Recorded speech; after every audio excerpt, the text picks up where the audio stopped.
आज हमारा है कीटो डाइट का डे 2 और मैं सुबह बना रही हूँ ये सबके लिए लंच। हरी प्याज की सब्जी आलू के साथ। और इसी के साथ मैंने ले लिया था 1 ग्लास पानी। सब्जी मेरी बन चुकी है और यहाँ मैंने अपना दूसरा ग्लास पानी का तैयार कर लिया है, नींबू पानी का। शहद और नींबू थोड़ा सा इसमें काला नमक डाल के वो। और मैं पता है ना सुबह ही अपने ग्लास है ना मोस्टली पीने की कोशिश करती हूँ, क्योंकि बाकी पूरे दिन क्योंकि घर में ही रहते हैं तो इतनी प्यास लगती नहीं है। तो 4 से 5 ग्लास सुबह मैं पी लेती हूँ, फिर बाकी बचे हुए जो 2-3 ग्लास हैं वो फिर रात तक कंप्लीट हो जाते हैं। तो ऐसे करके मतलब 6-7 ग्लास हो जाता है आराम से। और सब्जी तो मैं उस दिन जब लाई थी ना तब उसमें पता है भिंडी नहीं, मतलब मैं लेना ही भूल गई थी, और भिंडी कीटो डाइट में खाई जाती है। तो मैंने सोचा क्यों ना मैं भिंडी की ही एक रेसिपी बनाऊं अभी। और वो हरी प्याज आलू की जो सब्जी है वो तो बाकी लोगों के लिए हो ही जाएगी। तो है ना इंस्टाग्राम पे मैंने एक रेसिपी देखी थी जिसमें कि है ना वो बड़े क्रिस्पी सी भिंडी बनाते हैं बेसन में वगैरह उसमें डाल के, कच्ची भिंडी में, और फिर उसमें कुछ मसाले डाल के जैसे कि नमक मिर्च हल्दी और ये खटाई पाउडर, थोड़ा गरम मसाला, और फिर थोड़ा पानी डाल के, जैसे कि अपन वो पकौड़े नहीं बनाते हैं आलू प्याज वाले, तो उस तरह से उसको लटपटा सा कर लिया जाता है। बस फिर उसको है ना फिर डीप फ्राई करके वो ऐसे ही खाई जाती हैं। मतलब उसमें रोटी पराठे की कोई ज़रूरत नहीं होती है। तो मेरे को लगा मेरे लिए तो फिर ये बेस्ट है, क्योंकि मुझे रोटी पराठा खाना ही नहीं है। तो मैं आराम से ये as as a snacks type या मतलब अपने लंच में खैर ये मैं ले लूँगी। और अच्छी भी लगेंगी, भिंडी की भिंडी मिल जाएगी हमें, और वैसे भी भिंडी मेरी फेवरेट है। वैसे कीटो डाइट में ये अच्छा है कि आपको वसा खाने के लिए कहा जाता है। तो यानी कि अगर हम भिंडी को ऐसे डीप फ्राई कर रहे हैं तो मतलब इसमें कोई बुराई नहीं है, हम नियम के अकॉर्डिंग ही चल रहे हैं। क्योंकि भाई उसमें तेल घी मक्खन ये खाने के लिए कहा जाता है। और एक बार मैंने आपको बताया था कि उसमें थोड़ा बेसन खा सकते हैं पूरे दिन में एक बार। तो हमारा पूरे दिन का एक बार ये बेसन हो गया, भिंडी कीटो डाइट की हो गई, और तेल में हमने फ्राई कर लिया तो ये भी उसी के अकॉर्डिंग है। तो पूरी बढ़िया एक रेसिपी हमारी कीटो डाइट की ये तैयार हो गई है। लेकिन मैं ये अभी नहीं खाऊंगी, क्योंकि मुझे अभी करनी है एक्सरसाइज। हालांकि थोड़ी ठंडी तो हो जाएगी, लेकिन कोई बात नहीं, क्योंकि बच्चों को तब लंच करना था ना, इसलिए मेरा तब वो बनाना बहुत ज़रूरी था। खैर, अब मैं आ गई हूँ अपने कमरे में और अब मैं कर रही हूँ एक्सरसाइज। आज बाहर बच्चे टीवी देख रहे थे ना, तो मैं टीवी में तो नहीं लगा सकी, तो यहाँ मैंने ना वही सारी एक्सरसाइज कर ली जो भी मुझे याद थी, एक के बाद एक। शुरू में वही थोड़ा सा वार्म अप टाइप का करा, फिर बाद में प्रॉपर वो एक्सरसाइज जो भी होती है फिर वो कर रही। और मैं तो कहती हूँ अगर आप लोगों में भी कोई एक्सरसाइज की आदत नहीं है तो भाई अपने शरीर को थोड़ी देर हिलाइए डुलाइए। घड़ी देख के 5 मिनट कुछ भी कर लो। जैसे स्कूल में हम लोग पीटी करते थे ना, तो वो ही कर लो, उससे क्या होगा ना शरीर में थोड़ा लचीलापन आएगा, और एक्सरसाइज करने की धीरे धीरे आदत है ना डेवलप होगी, बस ये वाली बात है। और मैं भी बस इसीलिए कर रही हूँ। देखो शौक तो किसी को नहीं होता, मतलब होता होगा वैसे लोगों को, लेकिन भाई मेरे को तो बिल्कुल वैसे शौक टाइप का नहीं है कि एक्सरसाइज कोई शौक हो। मैंने आज तक कभी जिम वगैरह ज्वाइन ही नहीं करी है, इतने लोग वगैरह करते हैं। लेकिन ये है कि हाँ फ़ायदा तो देखो होता ही है, इसलिए है ना शुरुआत आप करो 5 मिनट से ही करो, और कुछ भी करो, है ना, बैठ के कुछ एक्सरसाइज कर लो, कुछ खड़े होके कर लो, कुछ लेट के कर लो। इसी में ही 5 मिनट वो 10 मिनट हो जाएगा, आपको पता भी नहीं चलेगा। बस यही है। और एक बात मैं ये कहना चाह रही थी आपसे कि है ना जैसे ये डाइट जो हम कर रहे हैं ना, वैसे तो चलो ठीक ही है, लेकिन एक चीज़ मेरे को ये समझ में आई है कि जब हम अपने खाने से रोटी मैदा और ये चावल हटा देते हैं ना, तो वज़न तो देखो वैसे ही कम होने लगता है। और कीटो डाइट हो या जीएम डाइट हो, सब में वो एक ही फॉर्मूला है कि आपको वही सब चीज़ें नहीं खानी है। हाँ, लेकिन ये है कि जीएम डाइट में हमें खाने के और बहुत ज़्यादा वाले ऑप्शन मिलते हैं, और कीटो डाइट में थोड़े लिमिटेड हैं। और कार्बोहाइड्रेट तो पूरी तरीके से इसमें कट करा हुआ है, जबकि जीएम डाइट में ऐसा नहीं है। जीएम डाइट में देखो फ्रूट्स भी बहुत खाने को मिलते हैं, और कार्बोहाइड्रेट भी उसमें हम खाते हैं, अनाज वगैरह खाने को कहा जाता है 5वें 6ठे दिन से। लेकिन कीटो डाइट खैर ऐसी नहीं है, इसीलिए पता है इसको लंबे समय तक करने के लिए मना किया जाता है, क्योंकि फिर है ना नुकसान होता है, क्योंकि हमारी बॉडी को भाई सभी चीज़ों की ज़रूरत होती है, थोड़ा उसे कार्बोहाइड्रेट भी चाहिए और भी सब चीज़ें चाहिए। इसीलिए हम ज़्यादा नहीं कर रहे हैं, इसीलिए 5 दिन करके देख रहे हैं कैसा लगता है। और एक कमेंट भी आया था, तो तब से ये बात मेरे दिमाग में थी कि चलो उनकी इच्छा पूरी करी जाए।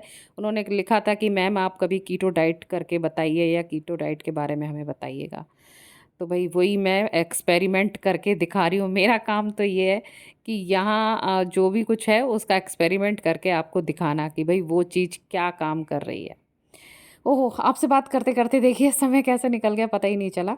और हाँ, मैंने तो कल ख़ैर वो बॉयल एग खाए थे, तो अभी मैंने ये खा लिया था एक पूरा काट के अमरूद। उसके बाद फिर मैंने थोड़ी देर नहीं खाया, वही यानी कि 2 बजे के आस-पास फिर मैंने ये अब मैं अपना लंच बना रही हूँ।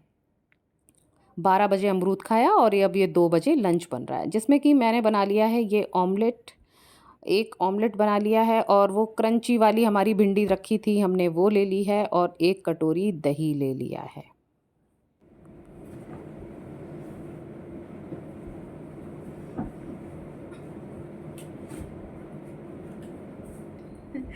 जूते पहन तो रही हूँ लेकिन ये 3:30 बजे का टाइम है, मैं वॉक पे नहीं जा रही हूँ, मैं जा रही हूँ किसी ज़रूरी काम से।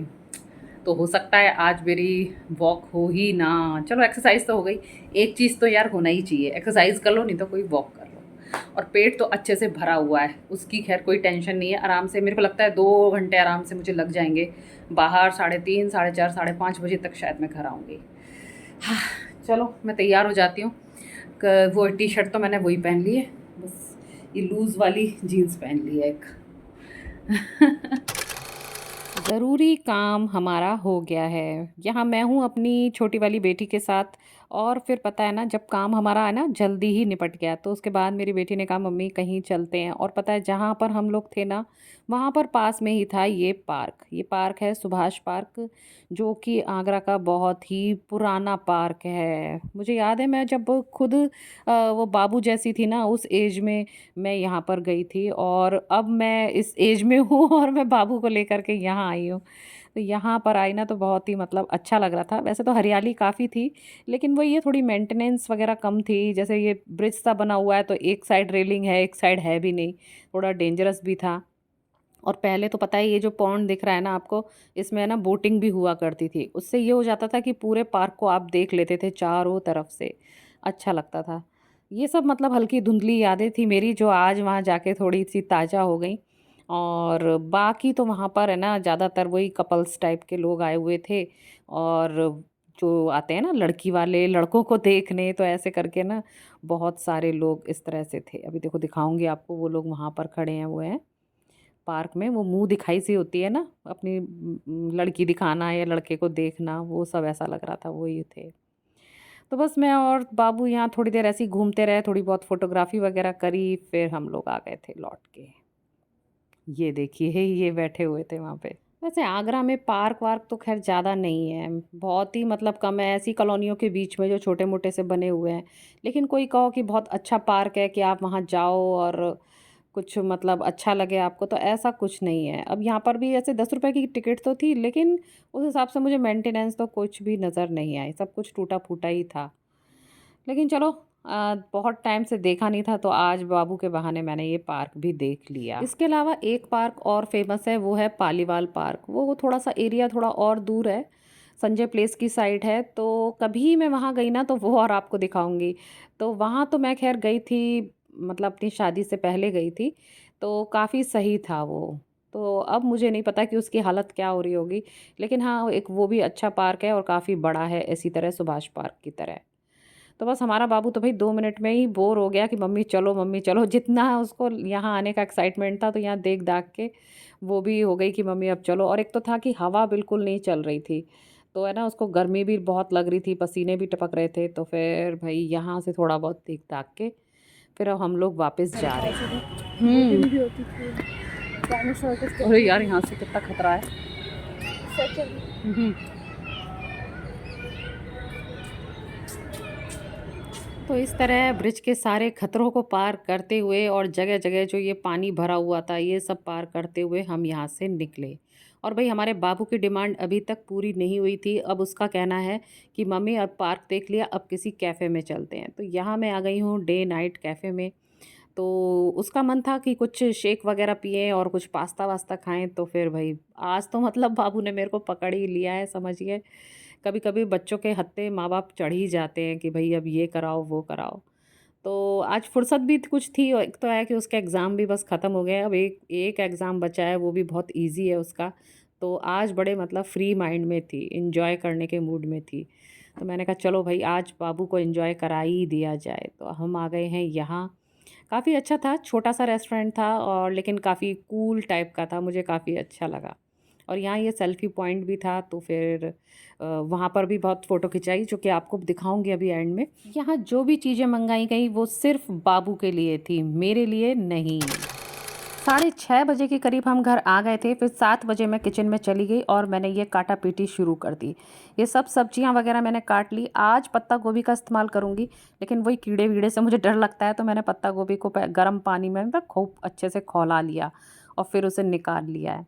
तो यहाँ मैंने ले लिया है शिमला मिर्च, प्याज, पनीर और पत्ता गोभी। आज इनका आइटम बनाऊँगी। और तो वही कढ़ाई में थोड़ा सा बटर डाल दिया है। सबसे पहले मैंने पनीर को फ्राई करके निकाल लिया। फिर उसके बाद प्याज को फ्राई करा। प्याज फ्राई हो गई तो फिर शिमला मिर्च को फ्राई करा। शिमला मिर्च भी जब फ्राई हो गई, आँच हमने देखो तेज़ ही रखी है। उसके बाद एंड में डाल दी पत्ता गोभी।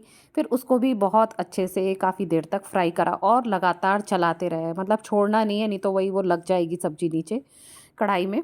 तो ये सब अच्छे से जब फ्राई हो गया तब फिर हमने डाल दिए उसमें ये पनीर एंड में। बस पनीर डाल के फिर इसको चला लिया।